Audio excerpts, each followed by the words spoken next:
नमस्कार, मैं जब शिवम करता हूं। जिस तरीके से गिरफ्तारी हुई थी अर्नब गोस्वामी की, उसके बाद में ऐसा लग रहा था कि शायद हाई कोर्ट इस मामले में संज्ञान लेते हुए जल्दी जमानत दे देगा, लेकिन हाई कोर्ट ने आज जमानत तो नहीं दी है। जमानत के लिए कल की तारीख उन्होंने आगे मुकर्रर कर दी है। जमानत की बजाय इसको अगर कहा जाए कि रिलीफ देने की बात जो की गई है अर्नब गोस्वामी के लिए, क्योंकि अर्नब गोस्वामी के लिए दोनों वकीलों हरीश साल्वे और पोंडा ने जो याचिका लगाई है उसमें हेबियस कॉर्पस की बात है, यानी कि बंदी प्रत्यक्षीकरण। और ऐसा इसलिए किया है, साथ ही साथ उन्होंने दलील दी है कि जो केस रीओपन किया गया है ये इलीगल है और इलीगल तरीके से बिना किसी केस के किसी भी व्यक्ति को गिरफ्तार नहीं किया जा सकता है। जिस तरीके से इस पूरे मामले में आज हाई कोर्ट के अंदर उद्धव सरकार और पूरी की पूरी शिवसेना, कांग्रेस, एनसीपी एक्सपोज हुए हैं, मुंबई पुलिस की कार्यप्रणाली एक्सपोज हुई है और साथ में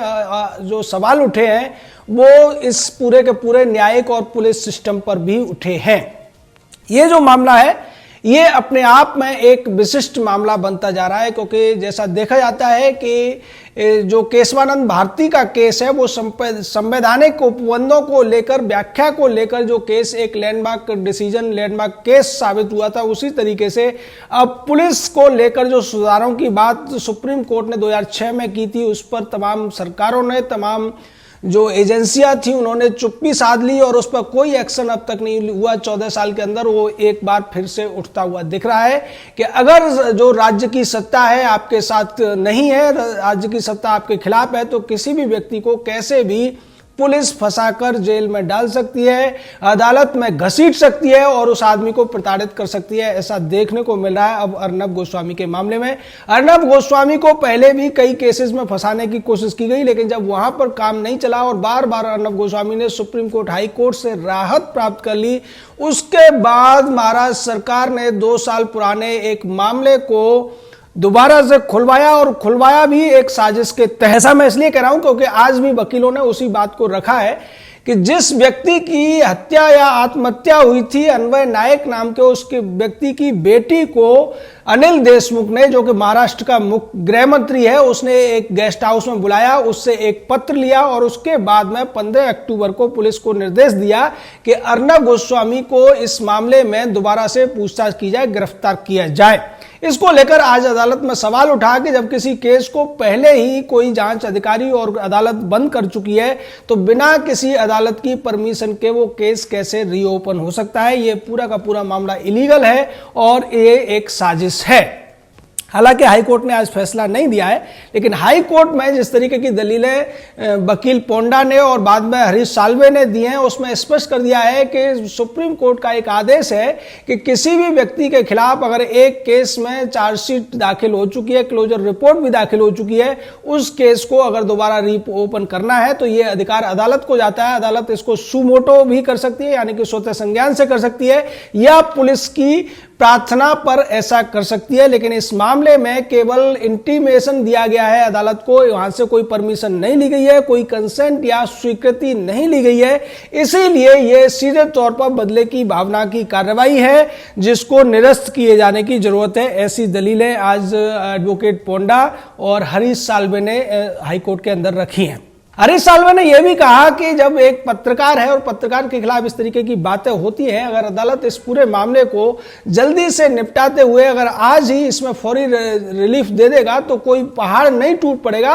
और वो ऐसा व्यक्ति नहीं है कि कोई आतंकवादी हो या कोई घोषित अपराधी हो। उसके बावजूद अदालत अगर ये चाहती है कि इसको कल सुना जाए तो हम कल भी फिर से इस मामले में दलीलें देने को तैयार है। अदालत की तरफ से यह कहा गया कि इस मामले में चूंकि जो दूसरी पार्टियां हैं, खासकर राज्य सरकार, उसका पक्ष अभी तक नहीं आया है और हम एक पक्ष को सुनकर ही इस पूरे मामले में फैसला नहीं दे सकते। यह सीधे तौर पर एक सवाल खड़े करता है न्याय प्रणाली के ऊपर, क्योंकि जब अदालतें दूसरे मामलों में इसी तरीके की सुनवाई करती हैं तो कई बार वो एक तरफा फैसला भी देती है। और आपने देखा होगा कि जिस तरीके से जब दिल्ली के अंदर सुप्रीम कोर्ट को 2 बजे खुलवाया गया था कुछ अर्बन नक्सल गैंग के वकीलों के द्वारा, तब भी इस बात पर सवाल उठे थे। लेकिन यहां पर जब स्पष्ट केस है कि एक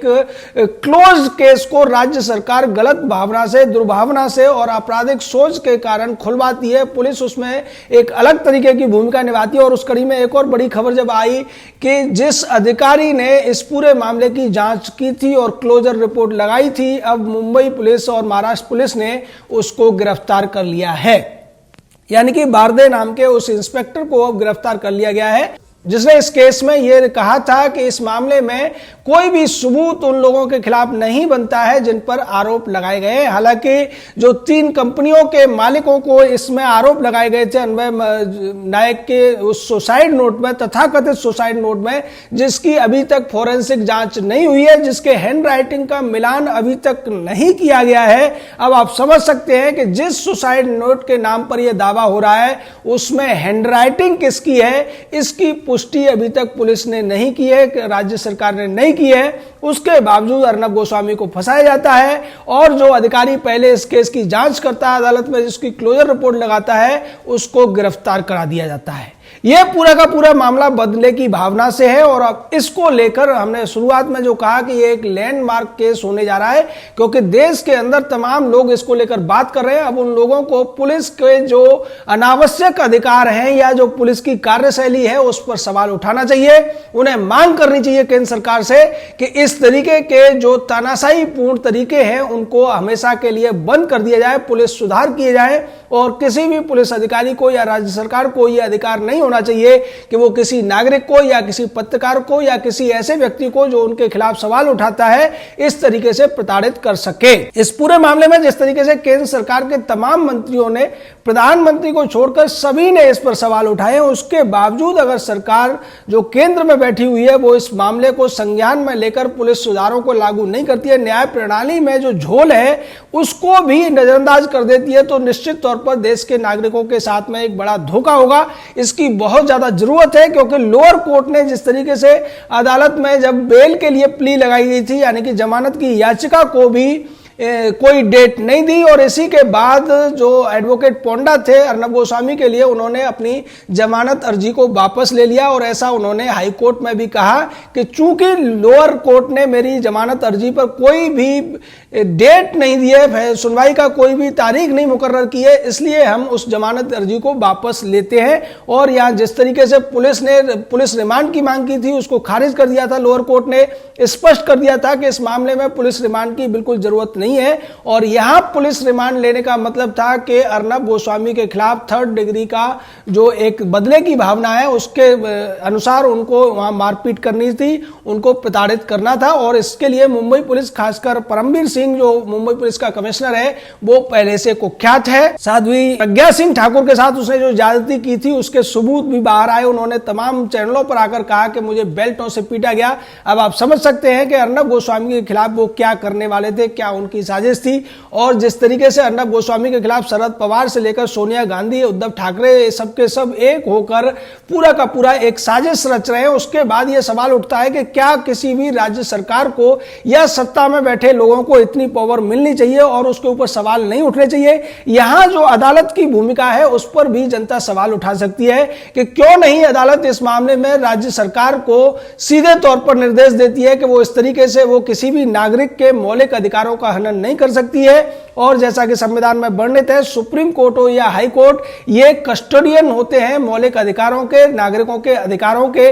और अगर वो इस मामले में सुमोटो एक्शन न लेकर एक याचिका लगाने के बावजूद इसको आगे के लिए टरका देते हैं, तो निश्चित तौर पर यह भी सवाल उठता है कि क्यों इस मामले को आज ही नहीं निपटाया गया। हालांकि अदालत ने यह कहा है कि वो राज्य सरकार का पक्ष सुनना चाहती है, लेकिन इसमें क्या पक्ष सुनना है, ये ओपन एंड शट केस है। इसमें स्पष्ट तौर पर, निश्चित तौर पर दिख रहा है कि एक केस क्लोज हो चुका है और उसको लेकर वकीलों ने तमाम जो सुप्रीम कोर्ट के पहले के डिसीजंस हैं उनको भी सामने रखा है, जिनमें स्पष्ट तौर पर लिखा हुआ है कि कोई भी पुलिस अधिकारी या राज्य सरकार किसी भी केस को अदालत की स्वीकृति के बिना रीओपन नहीं कर सकते हैं और यहां अदालत की स्वीकृति नहीं ली गई है।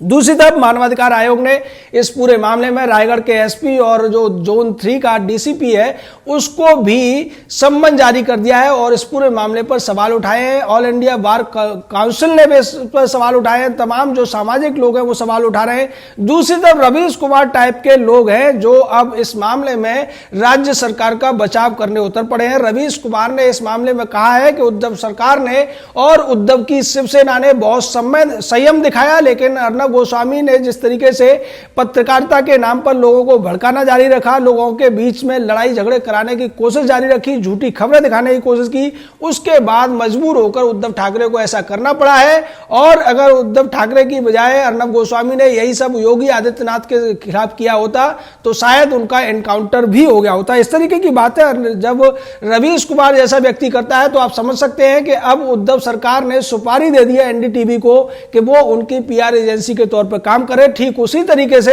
जैसा सुशांत सिंह राजपूत के मामले में सुपारी दी गई थी आज तक चैनल को, और इस बार सुपारी दी गई है एनडीटीवी चैनल को, और इस बार जो मुख्य किरदार है इसमें वो है रवीश कुमार। इस बार रवीश कुमार उद्धव ठाकरे को बचाने की कोशिश कर रहा है, जैसा पहले राजदीप सरदेसाई और राहुल कंवल ने सुशांत सिंह राजपूत के मामले में उद्धव सरकार को बचाने की कोशिश की थी। लेकिन यहां पूरी तरीके से उद्धव सरकार एक्सपोज हो चुकी है। हाई कोर्ट में जो दलीलें दी गई हैं, उनकी जो पोल खोली गई है, पुलिस की कार्यप्रणाली पर जो सवाल उठाए गए, पुलिस ने जिस तरीके से अवैध रूप से अर्नब गोस्वामी को डिटेन किया है उसको लेकर जो सवाल उठाए गए, निश्चित तौर पर यह आने वाले समय में एक लैंडमार्क केस के तौर पर देखा जाएगा और लोगों को पता चलेगा कि 70 सालों बाद भी आज भारत में किस तरीके से कोई भी राज्य सरकार अगर बदले की भावना पर उतर आती है, तानाशाही पर उतर आती है, तो नागरिकों के साथ किस तरीके से खिलवाड़ करती है, अत्याचार करती है और उनको प्रताड़ित करने का काम करती है। और इस सब के ऊपर अदालतें किस तरीके से चुप होकर बैठी रहती है, यह भी बेहद ही